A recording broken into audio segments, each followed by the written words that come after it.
Maayong adlaw kaninyong tanan. Ano sa sakit kata kining atong programa sa TV Argumento nga gipanguluhan ug gipangunahan sila Catholic Apologists International. So naatay tagaan nga reaction karon mga sir ug mga ma'am. Actually taud-taud na ninyo nga reaction sa ato ang video, pero gusto nako nga kanang tubagon karon intras sa init-init pa kay kung next week manggud pud nato ang mahitabo is kung kuan pa mabahaw na dahaw or mapanos na. So karon ato na ning tawag ining tubagon, and ato asa siyang paminawon nya pagkahuman maghatag ta og reaksyon sa iyahang mga gipang yawit. Okay,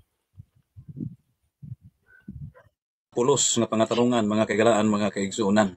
Kining usa ka CFD nga matod pa niya, kung ang imong pagtulon-an Biblia rang imong tuuhan, ipliti nimo na paingon ngadto sa impierno. Ato paminawon ang iyang gingon. Doktrina nga Biblia lang tuuhan, usa ka na katradisyon nga hinimo og tao. Imbento sa mga Protestante, imbento gikan ni Martin Luther, ug mao na gisunod sa mga kalaban sa Iglesia Katolika Apostolika Romana. Mao na kanang pagtulon-an na isuka ninyo na kay mao na mahimo inyong pamasahe padung sa impierno. Masabtan nato ang iyang gingon nga kung Biblia lang ang imong basihanan para sa kaluwasan, mo na imong ipliti paingon ngadto sa impierno. Kay dili lang ang Biblia mo'y basihanan sa kaluwasan, naa pay uban nga mga libro. Mo na gusto niyang ipaabot, pero para nako sayop na. Nga naman, in terms of salvation, mga kaigsuonan, Bible ra gyud ang reliable source para sa kaluwasan. Kanang mga ubang basahon, referensya lang na. Kay dili tanan nga mga referensya nga mga sinulat, mga kaigsuonan, ni coincide sa Bible. Dili. Naay mga himo lang aron mo pabor diha sila mga doktrina sama na mga Romano Katoliko. Doon na sila mga sulat din mga referensya para muhaom silang doktrina, pero layo ras Biblia. Mo nang dili gyud maayo nga ang imong himuon nga basihanan sa kaluwasan ang referensya imong iapil. tanaw ra ning pamutbot ning ato ang tawag ining higala. Nagbutang siya og magbutang siya og mga pulo nga wa nato gilitok. Iyahang tawag anang kung sa kwan pa ba, iyang ibangga ba kumbaga. Iyang ibangga ang argumento or mga puntos para ipagawas lang niya ang iyahang bakak. Number one, ang point nato is wala magitudlo sa balaang kasulatan nga Bible alone. Og never gyud ta nakabasa sa balaang kasulatan og bisan gani bisag kinsa na lang ang nitubag ini. Wa gyud gihatag nga kapitulo ug bersikulo nga ang Bible alone gitudlo ni Ginhoong Hesukristo. Samot na ning iyahang gisulti nga ang Bible, Biblia lang ang source about sa ato ang gitawag og salvation. Wala na sa Biblia. Dungag-dungagan pag yun na lang nakasulat sa balaang kasulatan, ayaw dungagi. Yan naman, kasigurado yun na itangag yung ka na, o tangagon ka na, padong dito impyerno. Number one point, before mo padayon sa iyang punto, ingon pa niya, para nako. So buti pasabot, iyahang gi-counter ang ato ang argument based lang sa iyahang opinion. Wala siya gihatag nga ebidensya. Di ba? Based lang sa iyang opinion. Kaya ang atong gipangita, ebidensya man. Di ba? Kung giingon nga, kanang giingon nga Bible alone, dili man agikan kang Kristo. Dili man na ogwa gyud na gitudlo ni Ginoong Hesukristo. So kung wa gitudlo ni Ginoong Hesukristo, so therefore, usa man day may tabuan na kung magtuo ta og butang nga wa gitudlo ni Kristo sa iyang mga apostol. Mahiagom kita sa impierno. O asa may namali na kadto? Asa may gitawag og nasipyat na kwadto? Oh. So, kining iyahang puntos, kining iyahang opinion, gi-counter lang ta sa iyahang kaugalingong panguna-una, di niya maguba ang atong argumento nga ang Bible alone man-made teaching. Kung man-made teaching, o niya gipasapasa na, buti pasabot, man-made tradisyon. Man-made tradisyon na. Number two, yung gibutan sa kung ba nga naapa dila ang libro nga source sa gitawag og kaluwasan, dili man amoy teaching sa simbahang Katoliko. Ang teaching simbahang Katoliko, para atong kining atong amigo maklaro niya ba kung si pagtulunan sa simbahang Katoliko, ang teaching sa simbahang Katoliko, ang kaluwasan, ang source sa amo ang gitawag og kaluwasan kadtong kamatayon ni Kristo.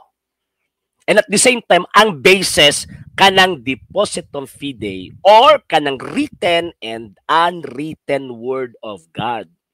What a basis. So sa man tong written word of God, gideklara man sa simbahang Katolika nga mao nang Biblia man nituom bisan pag di mabasa letra por letra sa hinungdan kay tudlo sa Iglesia Katolika Apostolika Romana. Mabito gi-question ta mo, nituom man mo anang Biblia pulong sa Dios kasi may tudlo ninyo ana. Kung dili mo matuo simbang Katoliko, so buti pasabot isukan niyo na pagtulunan na kay ang simbang Katoliko may nagtudloan na nga ang Biblia pulong sa Dios. Number 2, nga basis sa amo ang faith para sa amo ang gitawag og giya sa amo ang kaluwasan kanang tradisyon. Apostolic tradition kanang gisulti ni San Pablo ba nga hopti ninyo ang mga tradisyon nga among gitudlo kaninyo pinaagi sa pulong o sa sulat. Mao man na. Kung kunin mo nga naapay laing libro, but-buton gining tawhana ni. Kung kinsa may nagkaila ini, ing nga but-buton niya pagka man gigamit ni siya wa kay lamang kag nagsulti daw kuno kung naapa dila ing libro. Ang mga reference nga ato ang gigamit standard.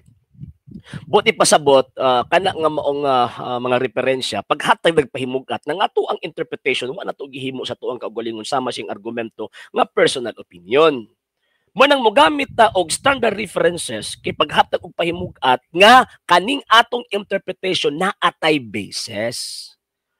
Siyempre Biblia, siyempre mo interpreta.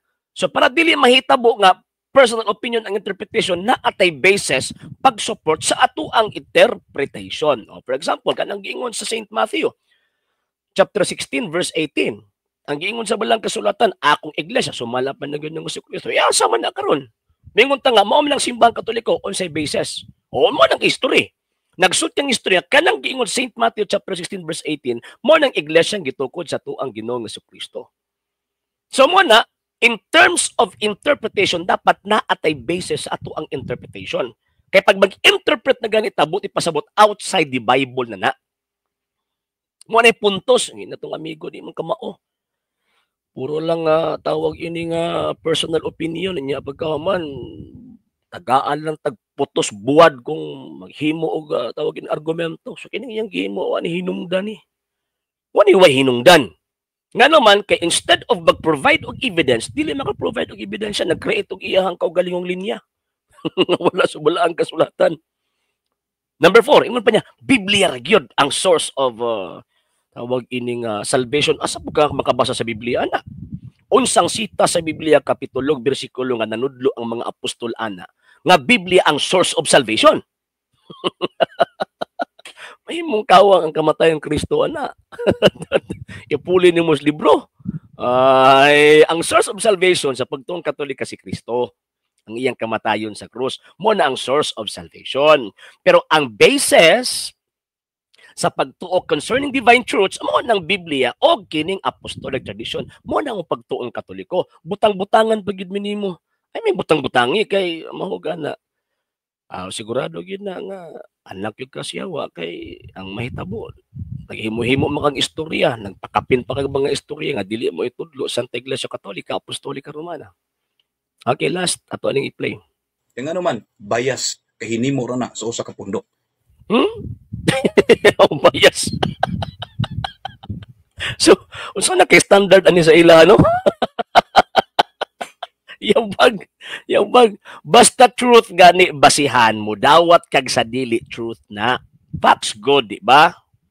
Wa bitaw mo gamit mig mga ang mga bias books, for example kanang mga Catholic books.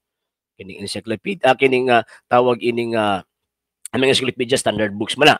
O kining Catholic Encyclopedia. Ala bias book na kay sa Katoliko man na. O kanang Catechism, bias book na sa Katoliko man na. Kanang inyo mga putos bulad nga inyo ang gipangsuwat-suwat. Kanang ipangatag-hatag ninyo sa mga tao pagpangilad sa mga inosenteng Katoliko, bias pamphlets na or bias information. Kay kamo may nag-provide.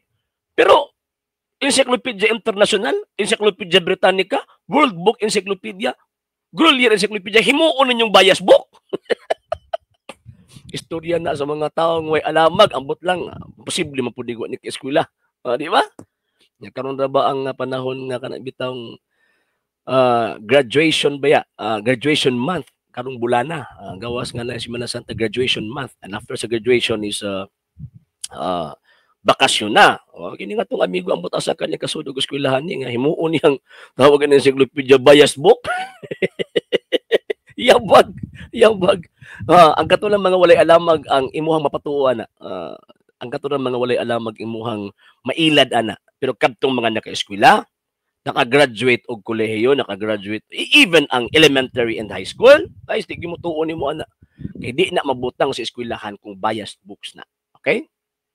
ng ilang relihiyon. Munang ingon din ha sa Episo 5 versikulo 6, siya ayaw kamo patunto niya na mga pangatarungan nga walay hinungdan. Unsa man din ang mga pangatarungan nga mawalay hinungdan kanang baseless argument or baseless nga mga puntos ug mga information sama sa imong gihimo ron. Sa may basis nimo?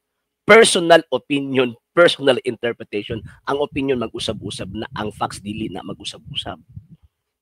O bitaw nga ihatag na nga information kanang factual information kay naa sila basis nganong gisulat na nga information or nganong gi-approve na nga ma-publish na nga information. So kanang giingon ni St. Paul Ephesians chapter 5 verse 6 dili katoliko ang naiguan na, ikaw mo naiguan na.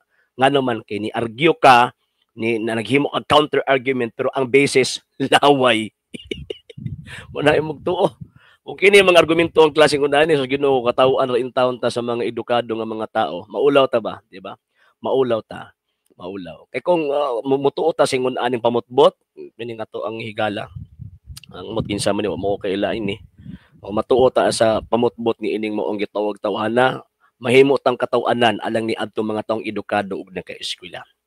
Okay, so sa wala pa nakapag-follow sa tang pages, i-follow nyo itong mga pages, RJ Roland Sandro II, TV Palyapunta Government page, Kuya Apology page, and RJ's Vlog 2022. Pwede sa po mag-send din ang Facebook stars. And also, sa itong mga channels, sa wala pa nakapag-subscribe, subscribe ninyo itong mga channels, Dalay Catholic, Apology International Official, RJ Sandro II TV, Kuya Apology TV, and the Barrio Kawayan Religious Forum. Pwede sa mo mag-send din ng super sticker, super chat, super thanks. And yon sa mga Katolikong gustong matabag sa program, pwede ninyong ipadala yung tabag support na pinag sa mga account numbers, kanang mga screens, kanang nagadagan ng information, o ga pwede sab mo mag-message at ang page kung via remittance ang inyong pagpadala. Daghan kaayo nga salamat. Sa ngalan si Bukper, sa Via Polipuntorgamento, nagipanguluhan sa Lay Catholic, Apology International, sa kumakabalan sa LCX ng mga Katoliko na nagsubaybay ng kataban, nagasuporta sa programa, kininyong ubos, nga lagat, ug ison sa pagtong Katoliko, Sir RJ Sano, temporaryong manaminit kanyog mingon, Ecclesiam Servire at Fidem Catholicam Defendere. Maayong adlaw yung tanan. Ave Maria, Viva Cristo Rey.